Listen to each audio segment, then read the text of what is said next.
한국은행은 한국경제 80년 및 미래 성장 전략이라는 제목의 보고서에서 향후 30년 경제 전망을 제시했습니다.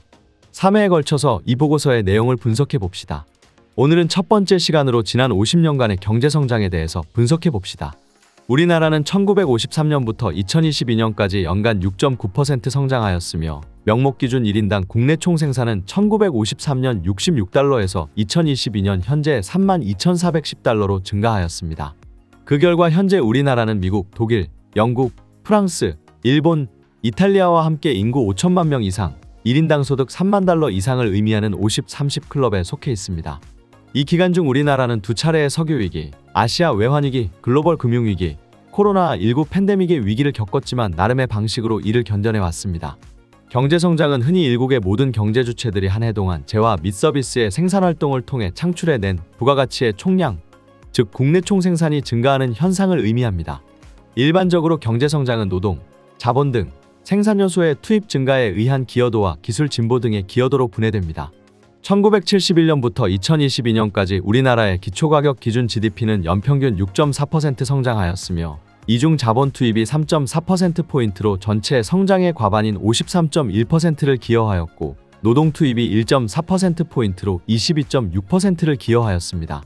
한마디로 지난 50년간의 우리나라 경제성장은 자본 투입에 주도된 것이었습니다. 세계 여러 나라를 다녀보면 나라마다 생활 수준이 다르다는 것을 알 수 있습니다.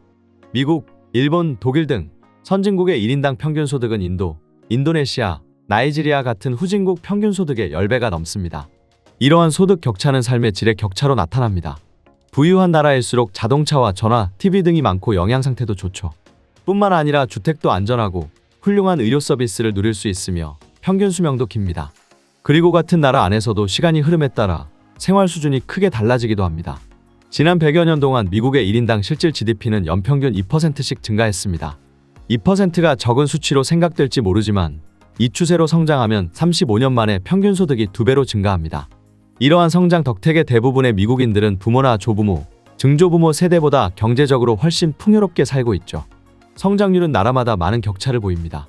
2000년부터 2014년까지 중국은 1인당 GDP가 매년 약 11%의 성장을 하였고 14년 동안 평균 소득도 357% 증가하였습니다. 빠른 성장을 하는 국가는 한 세대 안에 세계에서 가장 가난한 나라에서 가장 부유한 나라로 변하기도 합니다.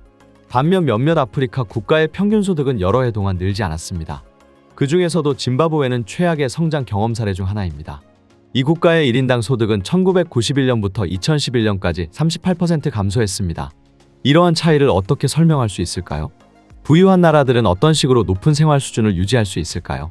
또 가난한 나라들이 더 빠른 속도로 성장하여 선진국 대열에 합류할 수 있도록 유도하려면 어떤 정책이 필요할까요? 이런 질문들은 거시경제학에서 가장 중요한 질문에 속합니다. 1995년 합리적 기대가설에 대한 공로를 인정받아 노벨 경제학을 수상한 로버트 루카스 교수는 다음과 같이 말했습니다. 이러한 질문들이 인류 복지에 미치는 영향은 실로 엄청납니다.